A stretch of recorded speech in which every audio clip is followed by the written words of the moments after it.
Ang ating mga patotoo, mga minamahal, upang hindi po tayo maubusan ng oras, mga minamahal. Praise God, hallelujah. Ay, tayo po ay magpasalamat sa ating mahal na Panginoong Hesus. Palakpakan po natin ating mahal na Panginoong Hesus. Praise God. Salamat sa ating mahal na Panginoong Hesus. At narito po ang mga pinagpala sa araw na ito, mga minamahal, ating beloved sister Giselle Malyari, our beloved Elijah Flores, beloved brother Jonas Protonel, and the last po ang ating beloved sister Archie Duran. Praise God. At narito po mga minamahal, ang ating unang magpapasalamat sa ating mahal na Panginoong Hesus, our beloved sister Giselle Malyari. Praise the Lord. Hallelujah.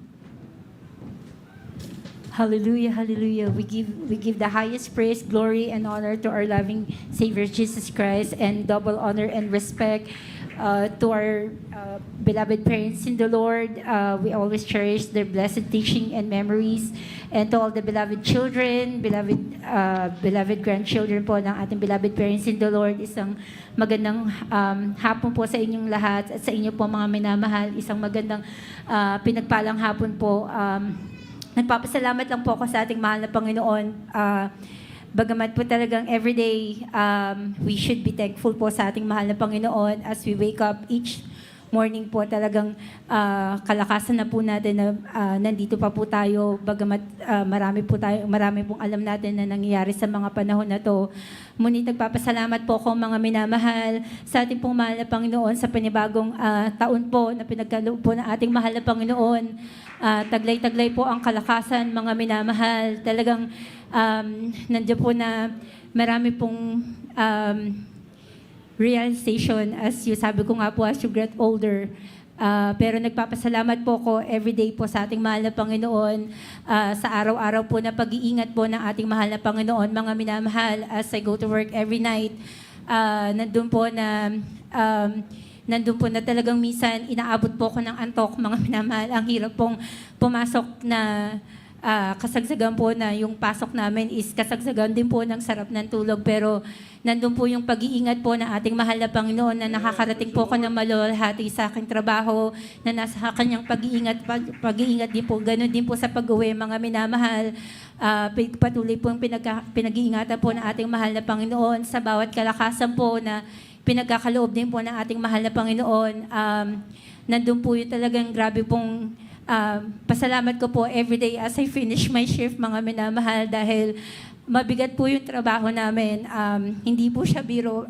Nandun po na talagang minsan I almost give up, mga minamahal. Pero pag inisip mo po na ito po yung pagpapalang binigay sa'yo ng mahal na Panginoon, you should be grateful po talaga, mga minamahal.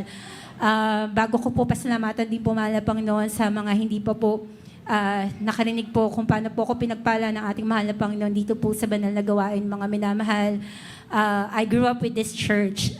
I was 2 years old when we were saved in this church through my grandma po. Talagang throughout my life, mga minamahal, nandun po na nasaksihan ko po yung iba't iba pong gawain, krusada po na pinupuntahan namin. But then, talaga pong minsan po ang mahal na Panginoon, He will call you on the right time.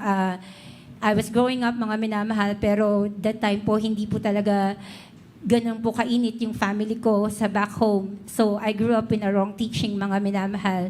Pero talagang isa murang edad din po, talagang hindi rin po ako pagpapala bilang isang anak.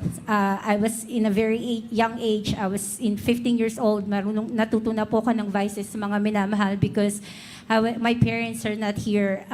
My parents are not in the Philippines. I was only, lumaki lang po ako sa mga tito-tita, mga minamahal. Pero talagang, ang mahal na Panginoon po, He will make a way kung paano kanya tatawagin muli na bumalik po sa kanyang banal na presensya, mga minamahal. Because I was 16, I was about to graduate po high school that time. Nang nagkasakit po ako, mga minamahal, na hindi po namin alam na that time na ganun po siya ka-serious, dahil it started lang po with a simple lagnat, mga minamahal, na inakala ko po na lilipas po after couple of days. But then, as the days goes by, nagiging worse po siya, mga minamahal.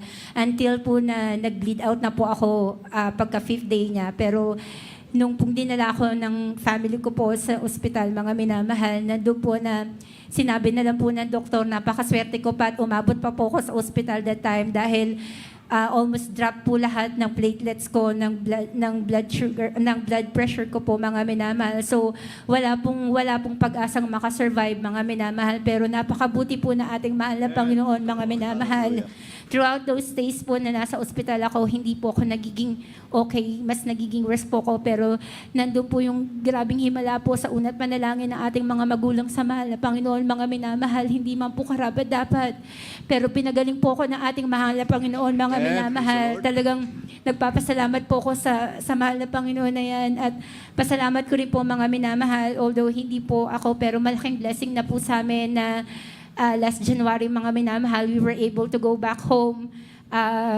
We were able sabi ko nga po, yung imposible pong mangyari sa ating mahal na Panginoon, ginawa pong posible na ating mahal na Panginoon, mga minamahal. We were 54 families were completed po sa birthday po ng beloved Tatay Cruz na nakaabot po siya with the age po ng 90. Nandun po yung everyday na pasalamat ko po na sa ganyang edad niya po, unabot pa po ng tatay.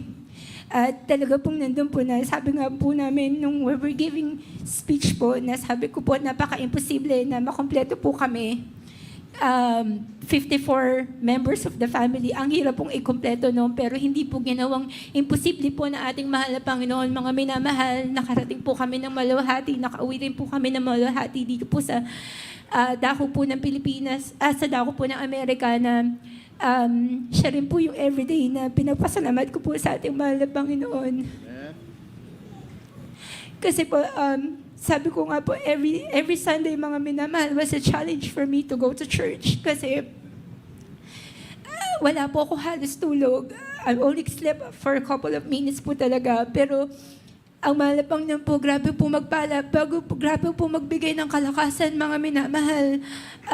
Driving po dito ng walang tulog, mga minamahal. And maghapon ka po dito, sabi ko nga po, minsan, nandun po yung dinadapuan ako ng antok while driving, pero nandun po yung grabe pong pag-iingat na nakikita ko po na kahit po in my own little ways na talagang nandito po ako, nakakasama niyo pong manalangin, magpuri po sa ating mahal na Panginoon bilang kalakasan, mga minamahal.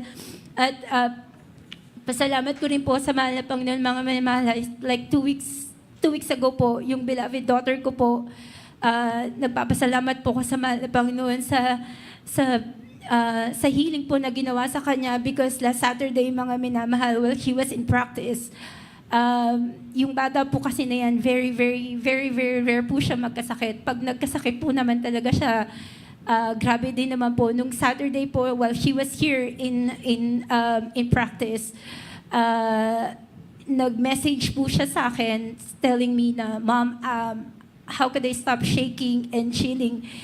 Hindi ko po iniinda. Sabi ko kasi throughout the day, okay po siya. Pero sabi ko, pagdating po dito, talagang hindi po kinaya ng bata. Sabi ko nga po, baka po ang nasa isip ko po, nagsama-sama po yung pagod, yung puyat niya po sa school. Talagang nagpapasalamat po ko sa ating mahal na Panginoon sa mga ginamit po ng ating mahal na Panginoon. Natulungan po siya nung Saturday because I wasn't here po nung Saturday, mga minamahal. Sabi ko po, all throughout na nandito siya, I was praying na sabi ko, I have no choice pag hindi po siya naging okay. But then sabi ko, I have to go to work. Pero napakabuti po ng ating mahal na Panginoon, mga minamahal, dahil may mga ginamit po siya, ang ating mahal na Panginoon para po tignan siya, tulungan po siya nung araw na yon. Talaga pong, nung Monday po, I decided to bring her sa pedya niya just to be checked how she is. Pero glory to God po, mga minamahal, wala po kahit ano pong nakita sa kanya. Talagang nagpapasalamat po ko sa ating mahal na Panginoon, mga minamahal, sa pag-iingat din po sa kanya everyday sa mga bata po. Talagang kalakasan na po talaga natin na maging na nandito po, magpurit, palugadan po ating mahal na Panginoon, mga minamahal. Kaya po, lahat po ng kapurihan, pasalamat po sa ating mahal na Panginoon lamang. Amen. Praise the Lord. Hallelujah. Praise God. God bless you po sa ating beloved Sister Giselle Malyari. Praise God.